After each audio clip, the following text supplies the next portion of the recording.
प्रिय विद्यार्थियों, पेप्टाइडों के अंतर्गत आज हम ठोस प्रावस्था पेप्टाइड संश्लेषण यानी सॉलिड फेज पेप्टाइड सिंथेसिस तथा क्लासिकल पेप्टाइड सिंथेसिस यानी चिरसम्मत पेप्टाइड संश्लेषण के बारे में अध्ययन करेंगे। सर्वप्रथम ठोस प्रावस्था पेप्टाइड संश्लेषण। पेप्टाइड संश्लेषण की ठोस प्रावस्था विधि को R.B.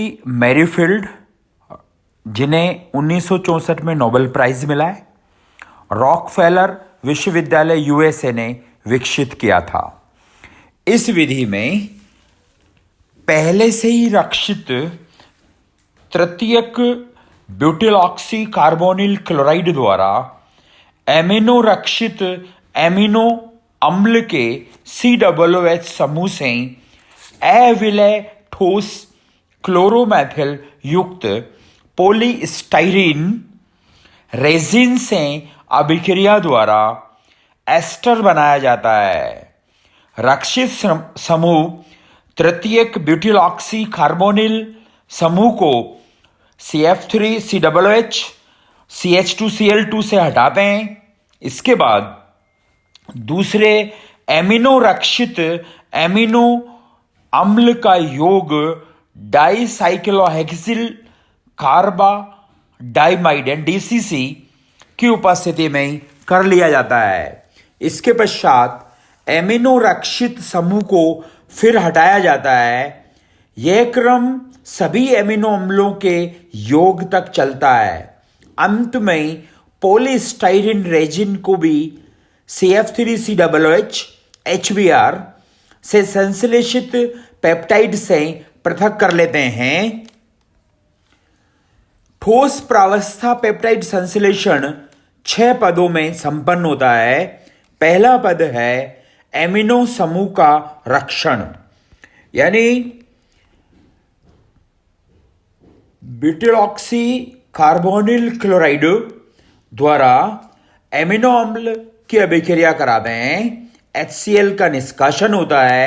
एमिनो अम्ल का NH2 के एक H के स्थान पर तृतीयक ब्यूटिलऑक्सी कार्बोनिल समूह जुड़ जाता है। दूसरे पद में, प्रथम पद में जो उत्पाद बना उसके C टर्मिनल से अविलय ठोस रेजिन का योग कराया जाता है, यानी द्वितीय पद के उत्पाद की अभिक्रिया रेजिन के साथ कराते हैं तो इससे HCl का निष्कासन होता है और COOH OH के स्थान पर COOH समूह के OH समूह के स्थान पर रेजिन वाला समूह जुड़ जाता है, यानी रेजिन एस्टर बनता है। तीसरे पद में रक्षित समूह का निष्कासन किया जाता है, यानी द्वितीय पद में जो रेजिन एस्टर बना उसकी क्रिया CF3COOH ट्राइफ्लोरो एसिटिक अम्ल और CH2Cl2 के साथ कराते हैं, डाइक्लोरोकार्बिन के साथ कराते हैं तो इससे एमिनो रेजिन एस्टर बनता है, यानी प्रथम पद में जिस समूह का रक्षण किया था वह रक्षित समूह निष्कासित हो जाता है। चतुर्थ पद में द्वितीय रक्षित एमिनो अम्ल का योग कराते हैं, यानी तृतीय पद में प्राप्त उत्पाद एमिनो रेजिन एस्टर की क्रिया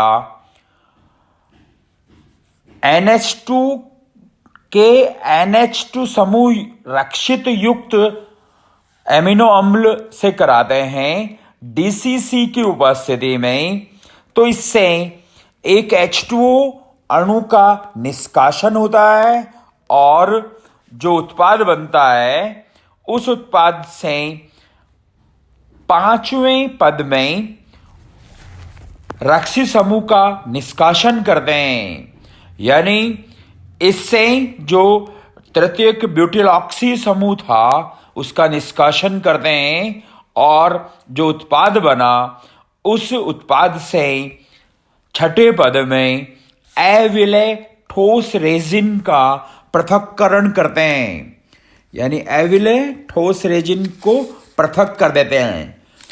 तो पंचम पद में जो उत्पाद बना उसकी क्रिया ट्राइफ्लोरोएसिटिक अम्ल से HBr की उपस्थिति में की जाती है, तो इससे ग्लाइसिल एलानिन यानी डाइपेप्टाइड बन जाता है और रेजिन ब्रोमोरेजिन प्राप्त होती है। इस तरह से सॉलिड फेस पेप्टाइड संश्लेषण 6 पदों में संपन्न होता है। अब हम बात करेंगे चिरसम्मत पेप्टाइड संश्लेषण की, यानी क्लासिकल पेप्टाइड सिंथेसिस। इसमें पहला है बर्गमान संश्लेषण।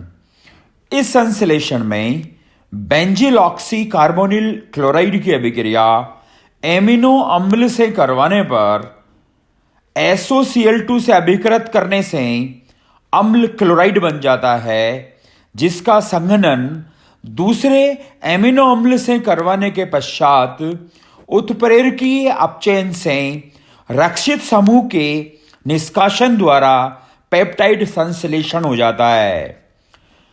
सॉलिड फेस पेप्टाइड संश्लेषण की समस्त अभिक्रियाएं इस संश्लेषण के अंतर्गत सम्मिलित होती है। दूसरा चिरसम्मत पेप्टाइड संश्लेषण है एज-लैक्टोन संश्लेषण। एज-लैक्टोन संश्लेषण में अभिक्रिया क्रम निम्न प्रकार से होता है, यानी ऑर्थोहाइड्रोक्सी बेंजल्डिहाइड की क्रिया इस CH2 COOH NHCO CH3 यौगिक से कराते हैं, एज-लैक्टोन से कराते हैं, तो इससे एक जल अणु का निष्कासन होता है, एसिटिक एनहाइड्राइड और सोडियम एसीटेन की उपस्थिति रखते हैं, तो इससे लैक्टोन बनता है।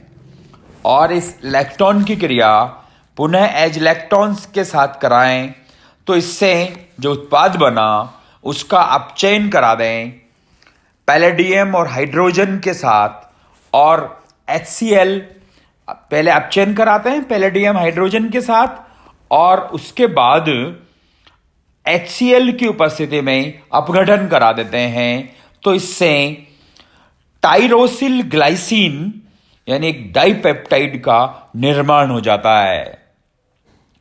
इसी तरह से नेक्स्ट मेथड है चिरसम्मत पेप्टाइड संश्लेषण का फिशर विधि।